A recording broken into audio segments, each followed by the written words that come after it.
돌아온 탕자 비유는 우리가 너무 잘 아는 비유의 말씀입니다. 근데 그렇게 유명한 비유가 그 사복음서 중에서 누가복음만 기록되어 있습니다. 왜 그랬을까요? 누가복음은 처음에 시작할 때 데오빌로에게 쓴 보고서 형식의 복음서입니다. 데오빌로가 누군가요? 데오빌로가 누군지 모릅니다. 사실은. 그냥 데오빌로요 이렇게 했는데 데오빌로가 누군지를 몰라요. 아마도 여러 가지 설이 있지만 대부분 기독교에 관심을 갖게 된 로마 제국의 고위 관리 또는 사회적인 영향력이 있는 어떤 인물로 추정합니다. 데오빌로가 누군지를 모릅니다. 그래 하여튼 그게 정설입니다. 근데 이제 데오빌로가 이방인이잖아요, 그죠? 그러니까 누가복음이 이방인을 향해서 기록된 복음서라고 한다면 누가복음에 특별히 탕자의 비유가 그것 때문에 들어갔었지 않았을까라고 생각합니다. 이제 이 주제만 가지고도 사실은 오늘 설교를 하려면 길게 됩니다. 오늘 여기가 핵심이 아니기 때문에 이건 여기까지만 하고 넘어가겠습니다. 누가복음 15장에는 세 가지 비유의 말씀이 시리즈로 연결되어 있습니다. 1절, 2절은 서론이고요. 3절부터 7절까지 잃은 양을 찾은 목자에 대한 비유가 나옵니다. 그 다음에 잃은 드라크마를 찾은 여인의 비유가 나오고요. 길게 잃은 아들을 찾은 아버지에 대한 비유가 나옵니다. 그리고 이 비유의 말씀은 하나의 설명으로부터 시작을 합니다.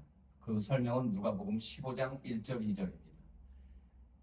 예수님의 말씀을 들으려고 세리와 죄인들이 가까이 나왔습니다.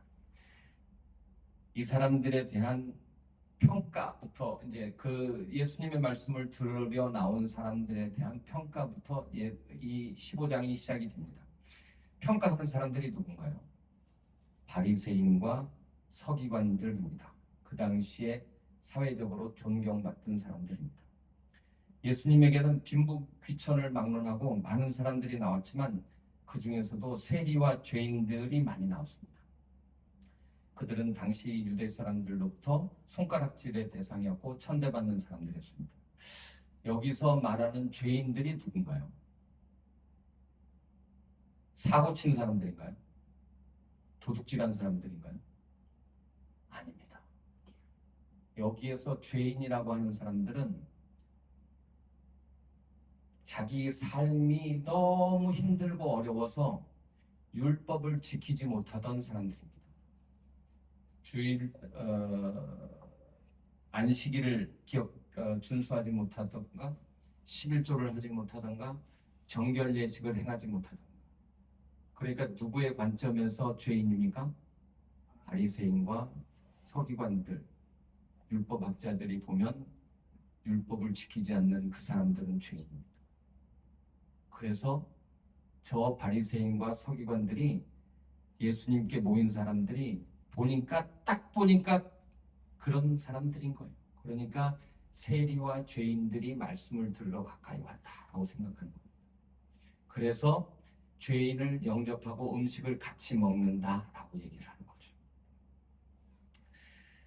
그래서 세리와 죄인들이 이 사람들을 향해서 수군거리는 것을 예수님이 듣고 가셨습니다.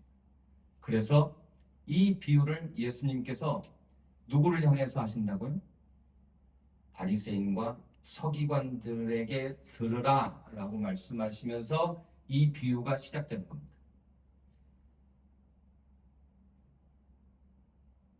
그래서 만약에 결론부터 말씀드리면 바리새인과 서기관들이 잘 듣고 예수님의 말씀대로 행하면 그 사람들이 들을 귀가 있는 것이지만 그렇지 못하면 그냥 그런 거죠. 예수님이 그래서 비유로 말씀하시고 비유의 말씀이 이렇습니다. 한 청년이 있었습니다. 아버지 집에서 자랐습니다. 모든 것을 가지고 있었습니다. 먹을 것도 입을 것도 쉴 것도. 그런데 어느 날 그는 아버지 앞에 섰습니다. 그리고 말했습니다. 아버지 재산 중에서 내게 돌아올 분깃을 내게 주소서. 그게 무슨 얘기입니까? 이거는 아버지를 죽었다고 여기겠다는 얘기의 다름 아닙니다. 유대인들은 아버지가 돌아가신 후에야 재산을 상속받을 수 있었습니다. 그 재산의 상속도 율법에 분명히 비율이 정해져 있었습니다.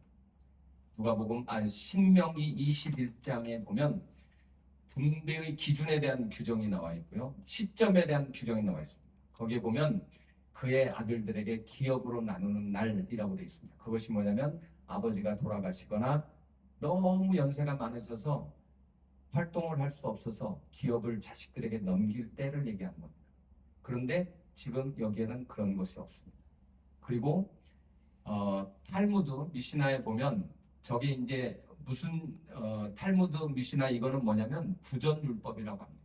그래서 성경에 나와 있는 토라, 창세기, 출애굽기, 신명기, 민수기, 레위기 요 5개를 빼고 나머지가 이제 구약 성경인데 그것 말고 탈무드에 나와 있는 것들을 구전율법이라고 해서 거기에 보면 자식은 아버지가 죽기 전까지 그 재산을 제3자에게 처분 매각할 수 없다라는 규정이 있습니다.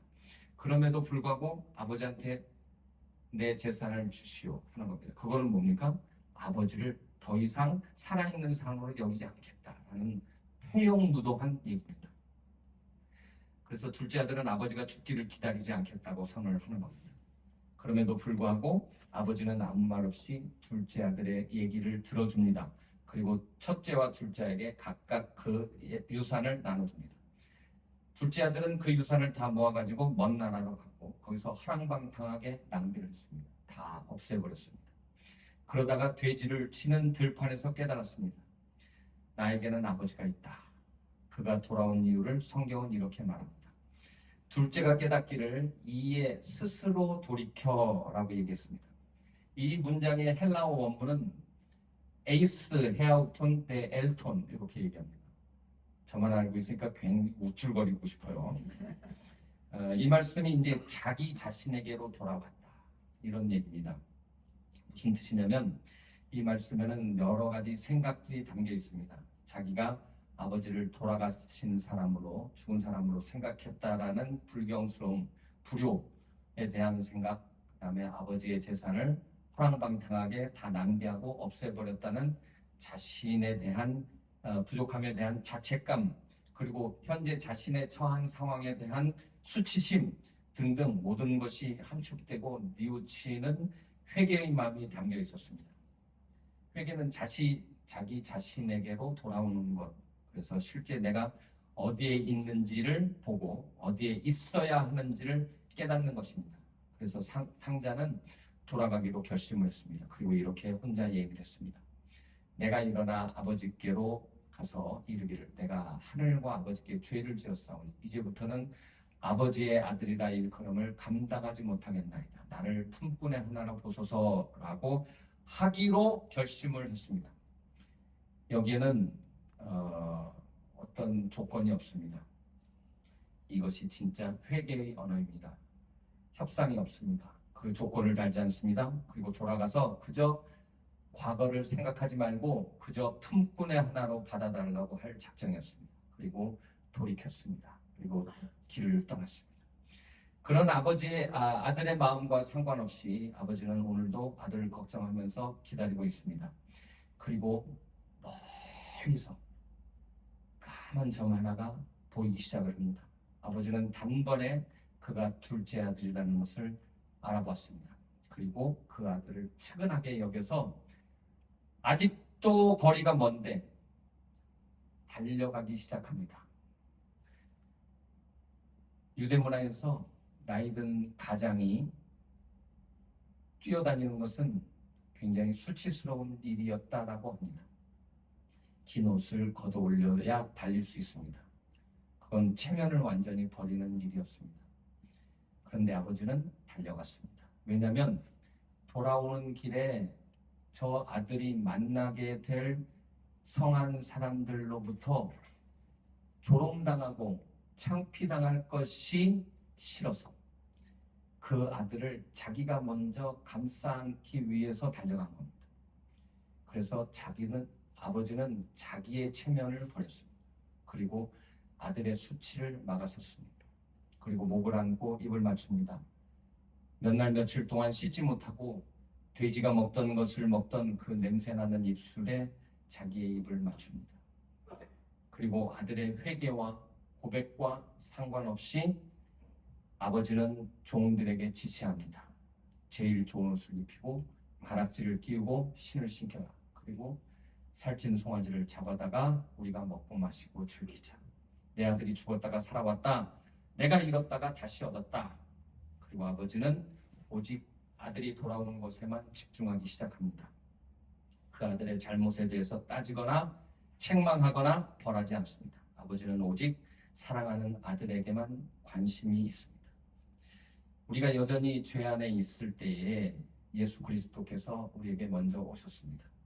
우리가 구원받을 준비를 마치기 전에, 우리가 회개의 말씀으로 우리의 지은 죄를 고백하기도 전에, 우리가 충분히 깨끗해지기 전에 우리에게 먼저 오셨습니다. 로마서는 말합니다. 우리가 아직 죄인 되었을 때에 그리스도께서 우리를 위하여 죽으심으로 하나님께서 우리에 대한 자기의 사랑을 확증해 주셨습니다. 그런데 잔치가 시작되었을 때 밖에 사람이 하나 있었습니다. 큰아들이었습니다. 그는 밭에서 일하다가 돌아왔습니다. 집에는 평소 듣지 못하던 음악 소리가 들리기 시작을 했습니다. 종에게 물었습니다. 무슨 일이냐고. 종이 대답했습니다.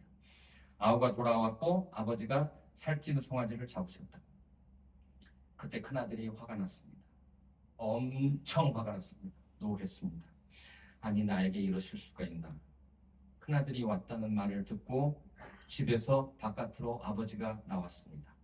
아버지를 향해서 따지기 시작했습니다. 아버지를 도와서 집안일을 도맡아 하고 힘써 아버지의 재산을 지킨 나에게는 염소 새끼 한 마리도 주지 않다가 모든 유산을 없애버린 둘째에게는 신분을 회복시키고 살찐 송아지를 잡아서 잔치를 하느냐고 대들었습니다. 이것은 당시 유대 풍습에서 정당한 것이었습니다. 당시 유대 풍습에 케차차라는 의식이 있었습니다. 이거는 1세기 유대 사회에서 가문의 재산을 탕진하거나 이방인에게 넘긴 자를 공동체와 가문에서 끊어낼 때 행하던 의식이었습니다. 큰아들이 동생을 이 관습에 따라서 공동체에서 끊어내고자 했고 가문에서 끊어내고자 했습니다. 그것은 가문을 지키는 큰아들의 입장에서는 너무나도 당연한 것이었습니다. 큰아들은 동생을 부를 때 이 아들이라고 불렀습니다. 내 동생이라고 하지 않았습니다. 큰아들은 동생이 아버지에게 재산을 떼달라고 하는 그 순간에 이미 이 패역한 동생과 관계를 끊어버려야 되겠다라고 결심했을 겁니다. 당시 유대사회에서 형제관계에서 상대방을 부를 때 내 동생이라는 호칭을 거부하고 제3자처럼 이 사람 또는 이 아들이라고 부르는 것은 나와 저자와 아무런 혈연적, 가족적 관계가 없다라는 것을 선포하는 겁니다. 이것은 동생의 존재 자체를 부정하는 것일 뿐만 아니라 동생이 가문에 저지른 수치를 자기와 분리시켜서 자기가 또는 자기 가문이 이 사람이 저지른 수치와 관계없다라고 선포하는 의식입니다. 그래서 이 아들, 사실은 성경이니까 이 아들이라고 기록하고 저렇게 표현했지만 저 말은 이자, 이 사람, 이놈, 좀 더 나가서 그렇지, 그거 얘기하고, 그리고 아버지한테도 그렇게 따지는 겁니다. 동생, 이 동생이라는 이 의를 이 아들이라고 부르는 것은 아버지가 저런 불효자식을 자식이라고 품어주고 잔치하고 그러니까 저게 정모양 저꼴 아닙니까? 저거는 내 동생이 아니고 당신이 만든 그런 작자입니다. 그래서 저 녀석이 저지른 죄와 낭비와 이런 패역한 짓에 대해서는 나는 책임이 당연히 없고 아버지가 책임이 있는 거예요 라고 따지는 얘기가 저 얘기입니다. 아버지에 대한 얼마나 혹독한 비난이고 또 모욕입니까? 앞에서 살펴본 것처럼 유대율법과 신명기 21장에 따르면 장자는 가문의 유산 중에 2배를 받는다고 그랬습니다. 아버지가 세상을 떠난 후에는 가문의 새로운 가장으로서 나머지 형제와 가문의 모든 것에 대해서 책임을 져야 되는 법적 의무가 있습니다. 그래서 형이 동생을 이 아들이라고 부르는 것은 저 사람은, 저 녀석은 이미 우리 가문의 재산을 탕진해서 아들로서의 법적인 자격을 상실했기 때문에 더 이상 우리 가문의 구성원이 아닙니다. 인정할 수 없습니다. 라고 공개적으로 자기 공동체에게 선포하는 선언입니다. 그리고 법적으로 아들의 지위를 회복해준 아버지의 판결, 뭡니까? 가락지를 끼워주고 신을 신기고 옷을 입히고 그리고 살찐 송아지를 잡아서 잔치하고, 이런 행위에 대해서 정면으로 거부권을 행사하는 정치적, 법적 항의입니다. 근데 여기서 한 가지 더 살펴봐야 됩니다. 유대인들의 전통과 수사학에서, 수사학이 뭡니까? 말하는 법이죠. 글 쓰는 법이죠. 수사학에서 정죄 대상이나 불결한 자를 직접 이름이나 친족 관계로 부르지 않고 이자, 이 사람, 이 거시기 라고 부르는 것 관습이 있었습니다. 이때도, 이 상황이 있던 이때도 바리새인들이 예수님을 가리킬 때, 또 부를 때 분명히 예수라는 이름을 알고 있었지 않겠습니까? 예수님이 지금 활동하기 시작하신 지가 꽤 되잖아요. 예수라는 이름을 알고 있었을 겁니다. 그런데 예수라고 부르지 않고 이 사람이라고 부르는 것을 우리는 2절에서 봤습니다. 비유를 시작할 때 우리가 살펴보았단 말입니다. 다 같이 읽겠습니다. 시작. 바리새인과 서기관들이 수군거려 이르되 이 사람이 죄인을 영접하고 음식을 같이 먹는다. 이 표현이 뭡니까? 바리새인과 서기관들, 즉 당시 종교 기득권 세력은 예수님을 자신들과 함께 이스라엘의 유산을 상속받을 자라고 인정하지 못하겠다라는 것을 의미하는 겁니다. 그들은 예수님을 하나님의 유산을 상속받아서 전통을 지키고 있는, 가문을 지키고 있는 적장자인 자기들, 율법주의자들과 아무런 상관이 없는 사람, 즉 이스라엘이라는 가문을 더럽히고 율법이 정한 일을 행하지 않는 악한 사람이라고, 죄인이라고 평가하고 있는 겁니다.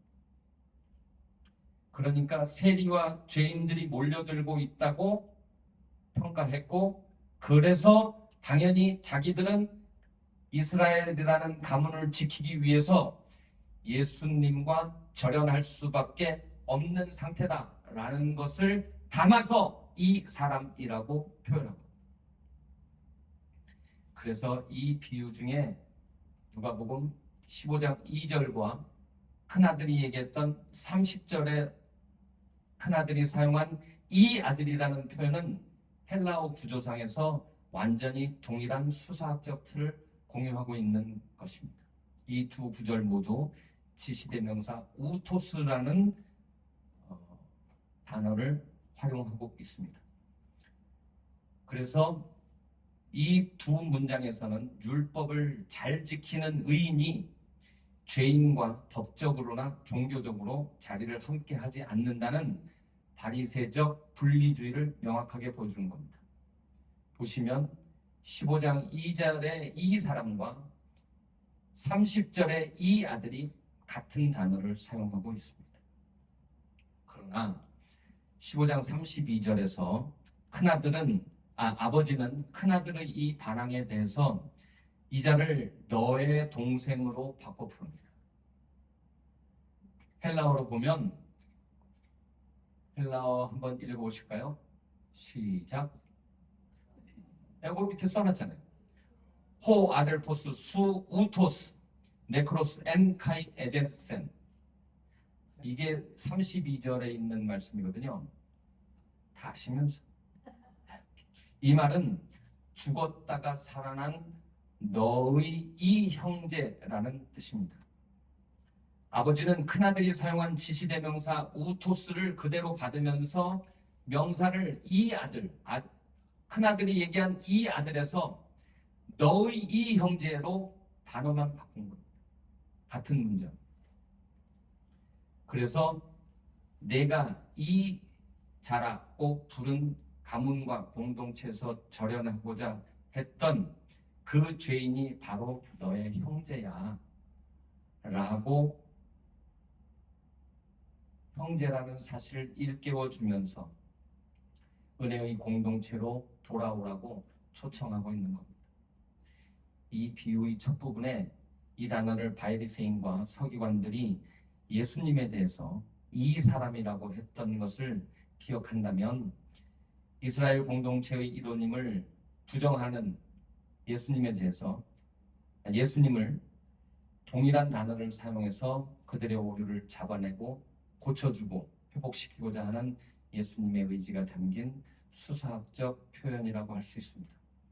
이 말씀은 예수님께서 그 자리에 있던 바리새인들과 서기관들을 향해서 하신 말씀이라고 제가 말씀드렸죠. 너희가 죄인이라고 부른 이 사람들, 예수 나를 비롯해서 이 자리에 모인 세리와 죄인들, 즉 이스라엘의 모든 백성들이 너희의 형제들이니 내가 그들을 아버지의 마음으로 영접하고 음식을 같이 먹는 것이 마땅하다. 그러니 너희도 이 자리에 함께 참여해라 라고 형제의 식탁으로 초청하고 있는 것이죠. 여기서 한 가지를 더 보겠습니다. 예수님은 누가복음 15장 앞부분에서 말씀하신 두 가지의 비유가 있었습니다. 두 가지 비유의 결론 부분은 이렇게 끝납니다. 내가 너희에게 이르노니 이와 같이 죄인 한 사람이 회개하면, 10절에도 죄인 한 사람이 회개하면, 두 개의 비유에서 죄인 한 사람이 회개하면 이라는 회개를 촉구하시는 말씀을 비유로 합니다. 그런데 15장 32절이 끝나는데 15장 32절에서는 회개에 대한 얘기가 나오지 않습니다. 그리고 결론도 나오지 않습니다. 그냥 아버지의 마음에 대해서만 초청하는 마음이 있어 라고만 하고 결론 없이 끝납니다. 그럴 수 있을까요? 예수님이 세 개의 비유를 말씀하셨는데 앞에 두 개의 비유는 4절, 3절 조금 짧게 끝나는 비유인데 거기에 분명히 회개라는 말씀을 하셨는데 왜 이렇게 길게 말씀하시고 나서 결론 없이 끝났을까요? 그래서 우리는 16장을 다시 봐야 됩니다. 16장은 처음에 시작하기를 이렇게 시작합니다. 15장은 처음 시작할 때 바리새인들과 서기관들에게 하시는 비유의 말씀이라고 말씀드렸죠. 16장은 제자들을 향해서 비유로 하신 말씀입니다. 16장은 처음에 이렇게 시작합니다. 또한 제자들에게 이르시되, 이렇게 시작합니다. 이제 15장에 대해서는 바리새인과 서기관들이 요 모여 있어요. 죄인과 세리들도 여기 모여 있어요. 그래서 그 사람들을 향해 얘기합니다. 그리고 15장이 끝나고 나서는 제자들을 향해서 16장을 시작하십니다. 16장은 이렇게 기록되어 있습니다. 옳지 않은 청지기에 대한 비유, 그 다음에 율법과 하나님 나라의 복음, 그 다음에 우리가 잘 아는 거지 나사로에 대한 비유의 말씀이 16장으로 기록되어 있습니다. 그런데 이 말씀은 사실 우리가 15장과 16장으로 분리해서 보이기 때문에 그렇지, 사실은 동시에 같은 장소에서 같은 시기에 비유로 말씀하신 것들입니다. 그래서 예수님께서는 16장 31절에서 오늘 그것의 결론을 말씀하시는 겁니다. 다 같이 읽겠습니다. 시작. 이르되 모세와 선지자들에게 듣지 아니하라. 비록 죽은 자 가운데서 살아난 자가 있을지라도 권함을 받지 아니하리라 하였다 하십니다. 누구에게 대한 말씀이라고요? 제자들에게 비유로 말씀해 주시면서 이 말씀을 하신 겁니다. 모세와 선지자들의 말을 듣지 않는 자들, 그게 무슨 얘기입니까? 지금까지 구약 성경에 대해서 자기가 가장 잘한다고, 구약 성경은 내가 가장 권위 있다고 얘기하는 바리새인들과 서기관들, 그 사람들이 모세와 선지자들의 말씀을 통달하고 있었던 사람들입니다. 그런데 그 사람들이 자기들이 연구했던 그 말씀의 본질이 무엇인지 자기들은 행하지 않았습니다. 그러던 사람들이 죽은 자 가운데서 살아난 자, 누굽니까? 예수님입니다. 예수님이 자신을 얘기하는 겁니다. 얘들아, 내가 조금 있다가 죽었다가 다시 살아날 거야.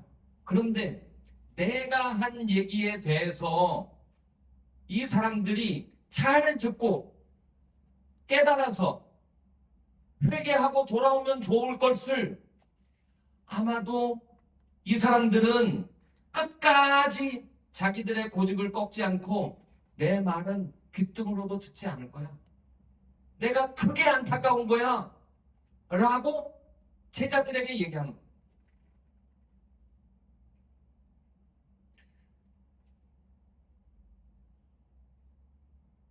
다시 말해서 누가복음 15장은 모두 다 세 개의 비유가 회개하라는 말씀입니다. 죄인이 회개하면 하나님께서 기뻐하신다고 하시는 말씀입니다. 사랑하는 성도 여러분, 우리는 어떤 상황이 있습니까? 혹시 오랫동안 교회 다녀서 하나님을 섬겼고 우리 마음속에 은혜가 아닌 내가 했던 공로가 가득 차 있는 것은 없습니까? 오래 신앙생활을 했다는 것이 어느새 묵직한 교만의 근거가 되고 있는 것은 또 없습니까? 성경을 조금 더 안다는 것 때문에 우리의 목이 뻣뻣해지지는 않았습니까? 하나님을 사랑해서 섬기는 것이 아니라 섬기는 것 자체가 목적이 되어 있는 것은 아닙니까? 또 우리의 의로 공동체에 속한 사람들을 네 편, 내 편 구별하고 편가르기 하지는 않았습니까? 심지어 그 사람들에 대해서 심판대에 서서 구원받을 자와 그렇지 못할 자를 스스로 셈하고 있지는 않았습니까?